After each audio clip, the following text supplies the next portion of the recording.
Good morning students.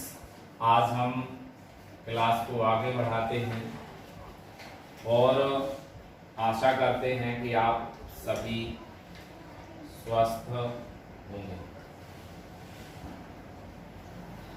कल हमने आपको ये बताया था कि मानव ने जितने भी प्रयोग किए, मतलब उसके मन में जो जिज्ञासाएं होती हैं उनकी जानकारी जो प्राप्त करता है उस वही आपका क्या कहलाता है, विज्ञान। अब उसको हमें परिभाषित यदि करना है तो हम किस प्रकार कर सकते हैं?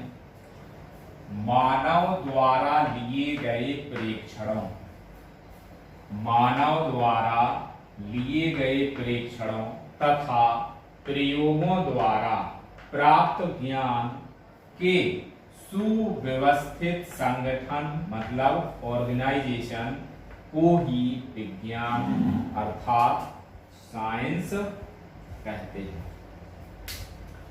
अब यहाँ पे आपका एक आता है सुव्यवस्थित संगठन। सुव्यवस्थित संगठन का मतलब होता है, साइंस हमेशा हमें ये बताती है कि आपको एक निश्चित क्रम से आगे बढ़ना पड़ता है। ये नहीं कि आप किसी चीज का किसी भी वस्तु पर प्रयोग कर रहे हैं और उसके ना आपने भौतिक अवस्था देखी, ना उसका रंग देखा, ना रूप देखा, सीधा डायरेक्ट आप उसके प्रयोगों को करना स्टार्ट कर दिया। ना आपके पास लैब है, ना उससे संबंधित आपके पास इंस्ट्रूमेंट है, आपके पास कुछ उपलब्ध नहीं है। वो आप उसको फिर प्रयोग करना, जब विज्ञान तो उसको प्रयोग करना स्टार्ट करेंगे तो आप कुछ नहीं कर पाएंगे।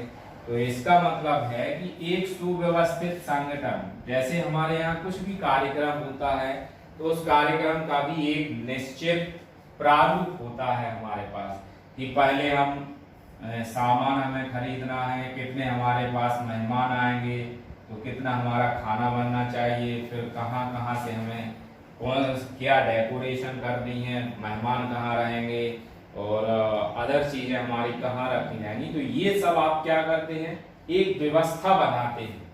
तो यही आप जो व्यवस्था आप अपने कामों में बनाते हैं वही हमारा विज्ञान में किया जाता है और उसी को हम क्या कहते हैं, विज्ञान। तो मानव द्वारा लिए गए प्रेक्षणों तथा प्रयोगों द्वारा प्राप्त ज्ञान के सुव्यवस्थित संगठन ऑर्गेनाइजेशन को ही विज्ञान कहते हैं। अब इसके बाद आपका नेक्स्ट हमें विज्ञान के को भी विभाजित किया गया है। उसमें आता आपका भौतिक विज्ञान, रसायन विज्ञान, वनस्पति विज्ञान, जंतु विज्ञान, गणित, चिकित्सा विज्ञान आदि। और इनको अलग अलग भागों में डिवाइड करने के साथ इनको अलग अलग परिभाषित भी किया गया है। तो यहाँ हमें और विज्ञानों का परिभाषा आप उन सब्जेक्टों में पढ़ेंगे। यहाँ हमें भौतिक विज्ञान की परिभाषा को पढ़ना है। भौतिक विज्ञान क्या है? तो सबसे पहले हम इस भौतिक विज्ञान शब्द को ही समझेंगे कि ये आखिरकार भौतिक विज्ञान शब्द कहाँ से आया। सबसे पहले भौतिक विज्ञान शब्द की उत्पत्ति यूनानी शब्द फ्यूसिस से हुई है, जिसका अर्थ है प्रकृति, जिसका अर्थ या तात्पर्य क्या है, प्रकृति। हमारी प्राचीन सबसे पुरानी भाषा संस्कृत मानी जाती है कि सबसे प्राचीन भाषा हमारे देश की संस्कृत है। तो संस्कृत में भी प्राकृतिक नेचुरल के लिए भौतिक शब्द का उपयोग किया गया। संस्कृत में प्राकृतिक के लिए भौतिक शब्द का प्रयोग किया गया। इसी से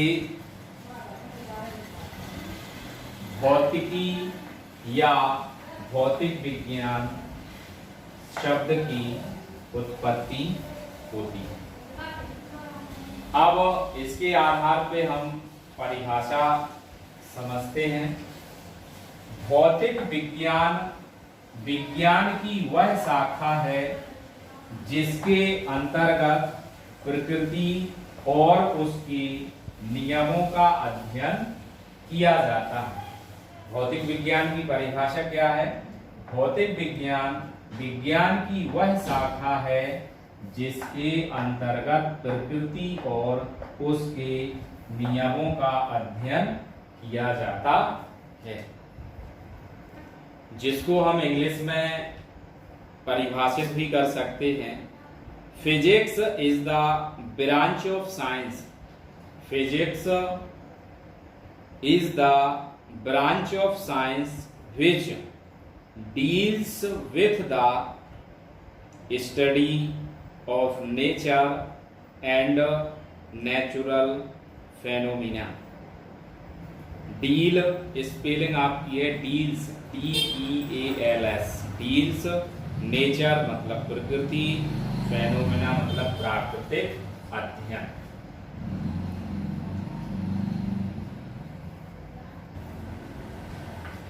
दैनिक जीवन में हमारे आसपास बहुत सी घटनाएं होती रहती हैं और जिनका हम डेली या दिन प्रतिदिन कहीं ना कहीं उनको हम देखते हैं।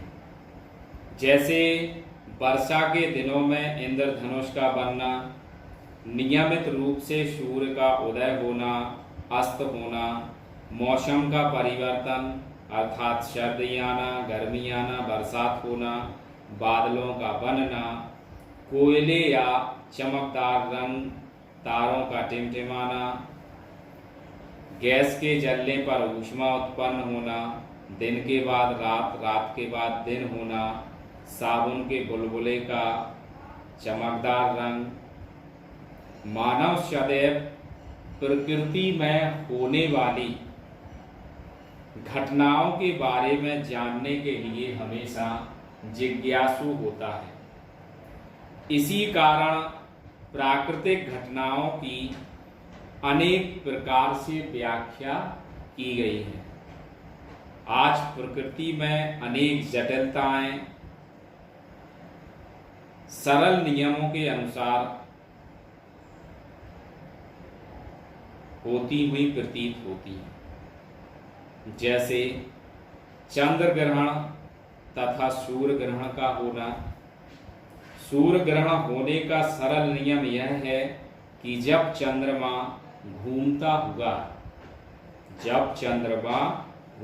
हुआ पृथ्वी तथा सूर्य के बीच आ जाता है तो इसे हम चंद्र ग्रहण कहते हैं। ये तीनों जब एक ही रेखा में होते हैं तो सूर्य ग्रहण दिखाई पड़ता है।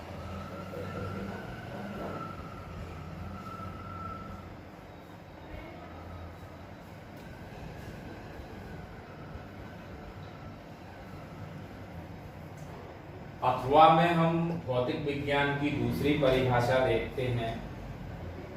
भौतिक विज्ञान विज्ञान की वह शाखा है जिसके अंतर्गत द्रव्य, ऊर्जा के विभिन्न स्वरूपों तथा उनकी अन्योन्य क्रियाओं का अध्ययन किया जाता है। भौतिक विज्ञान विज्ञान की वह शाखा है जिसके अंतर्गत द्रव्य, ऊर्जा के विभिन्न स्वरूपों तथा उनकी अन्योन्य क्रियाओं का अध्ययन किया जाता है। अब यहाँ द्रव्य को हम पदार्थ के नाम से भी जानते हैं। तो जब आप केमिस्ट्री पढ़ेंगे तो केमिस्ट्री में द्रव्य को ज्यादातर आपका पदार्थ कहा गया है और भौतिक विज्ञान में हम पदार्थ को द्रव्य के नाम से जानते हैं। तो पदार्थ या द्रव्य एक ही शब्द है आपका। अब इसमें हमें आपको पता है द्रव्य और ऊर्जा के बारे में ना है, तो आगे द्रव्य जिसको इंग्लिश में मैटर कहा जाता है, प्रत्येक वस्तु जिसमें द्रव्यमान होता है,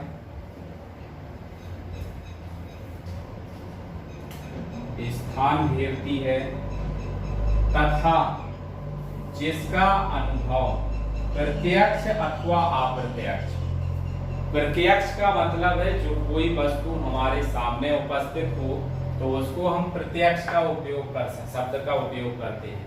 वो अप्रत्यक्ष रूप का मतलब है जैसे आपसे किसी ने कहा कि आपका सैंडस्टोन इस प्रकार है, कलर ऐसा है, ऐसा आपको दिखाई देगा, ये हम उसका अप्रत्यक्ष अनुभव क्या करते हैं, दूसरे के द्वारा सुनते हैं, वो उसका अप्रत्यक्ष अनुभव कर रहे हैं। दूसरा आपका जैसे वायु है, तो वायु का आप प्रत्यक्ष अनुभव नहीं कर सकते, वायु चलती है तो आप अपने ज्ञानेंद्रियों द्वारा ही उसका अनुभव अकेला करते हैं, तो उसको हम अप्रत्यक्ष रूप कहते हैं।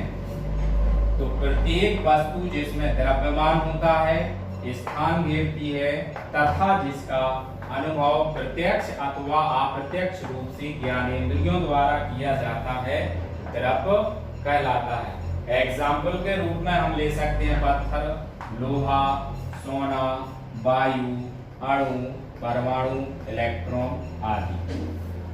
इसके बाद आपकी नेक्स्ट हेडिंग आनी है ऊर्जा, एनर्जी।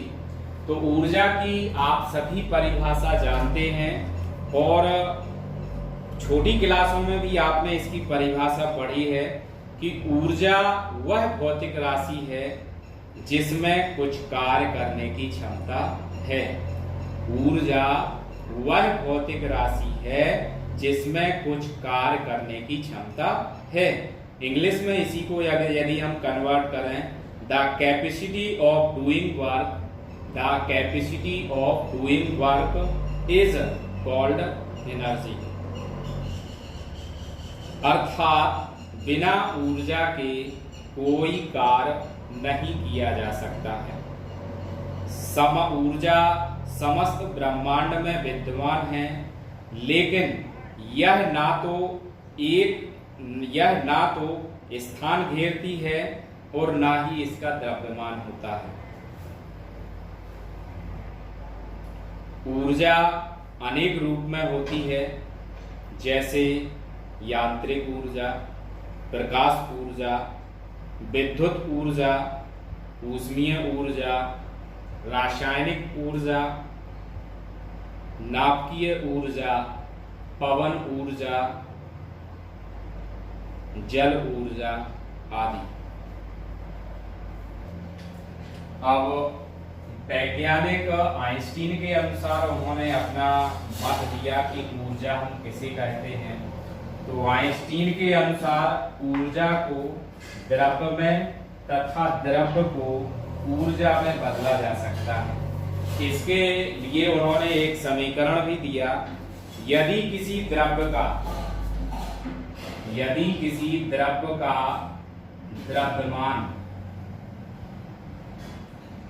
द्रव्यमान क्या हो, m, तथा उस द्रव्य की निर्वात अथवा वायु में, उस द्रव्य की निर्वात अथवा वायु में द्रव्य का द्रव्यमान क्या दिया उन्होंने, m, निर्वात अथवा वायु में प्रकाश की चाल उन्होंने क्या ली, c। निर्वात अथवा वायु में प्रकाश की चाल क्या ली, c। तो ऊर्जा का उन्होंने सूत्र लिया, ऊर्जा बराबर द्रव्यमान, ऊर्जा बराबर द्रव्यमान मल्टीपल c, अर्थात उसकी चाल, प्रकाश की चाल का स्क्वायर। इसी को हम क्या कहते हैं, E बराबर mc स्क्वायर। ये यहाँ ध्यान रखना आपको, c प्रकाश अथवा निर्वात की चाल है, प्रकाश की निर्वात अथवा वायु में चाल। तो आइंस्टीन का समीकरण क्या प्राप्त हो जाता है, E बराबर mc स्क्वायर। छाले होंगे। इस समीकरण को द्रव्यमान ऊर्जा तुल्यता समीकरण कहते हैं। इस समीकरण को द्रव्यमान तुल्यता समीकरण कहते